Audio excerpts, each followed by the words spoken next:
Everyone, thanks for joining us at 6. I'm Colleen Marshall. And I'm Cabot Ray. The wind advisories are now canceled for central Ohio. But let's get right to Storm Team 4 Chief Meteorologist Jim Ganal, who's tracking the latest conditions tonight. Jim, and they might be back tomorrow.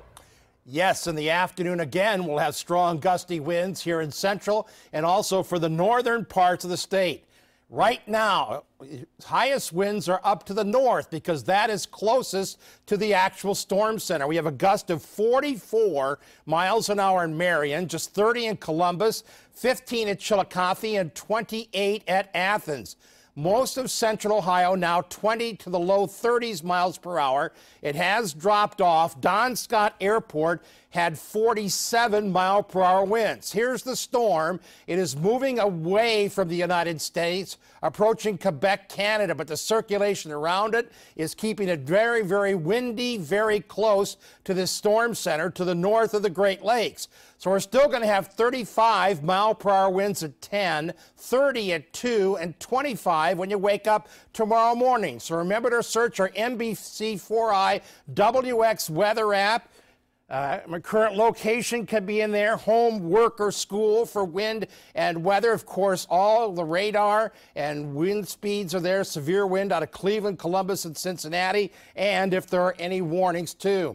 Now, Renee LaSalle has been downtown all day, and as Colleen will tell you, that is a wind tunnel area for central Ohio in between those skyscrapers downtown. Jim, I tell you what, it is chilly down here. We may not have any wind advisories, but we still just registered a wind gust almost 20 miles an hour. Now this afternoon, those wind gusts more than 33 miles an hour, that feels like temperature about 45 degrees.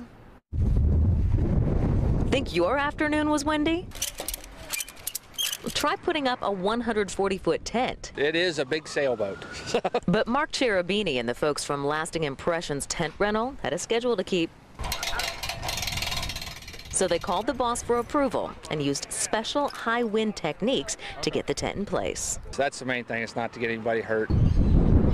In downtown, the buildings acted like a wind tunnel. I feel like I need a tire to my waist or else she's going to go sailing. And cut back almost 10 degrees on the feels like temperatures. It's freezing, and it can't be that cold out, really. I think it was 50, but my gosh, walking from this way to that way is crazy. Meanwhile, back in the Arena District, Mark Cherubini and Lasting Impressions had 7 more tents to put up before Sunday's hot chocolate run. This is about as much wind as you want to put up a tent this size.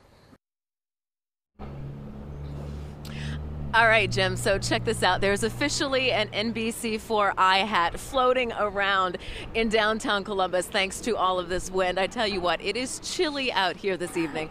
Folks are excited about getting back home tonight and getting warm. Reporting live from downtown, Renee LaSalle, NBC4. I know there's going to be a lot of people on patrol for that. Thanks for the heads up. The winds were strong enough to damage this utility pole on the northeast side earlier today near McGuffey Road and Minnesota Avenue. It has been repaired since.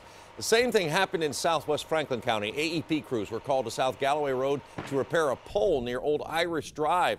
The roadway was shut down for more than 3 hours while crews used a new pole to brace the damaged one. We also have a live look at AEP's power outage map. You can see all service has been restored in Franklin County, but there are still a handful of customers in the dark in Delaware, Hocking, and Muskingum counties. There's no word yet on when all the outages will be restored. At one point, nearly 4,000 people in the state were without electricity. Stay with NBC4 on the air and online at NBC4i.com for the latest. And we are now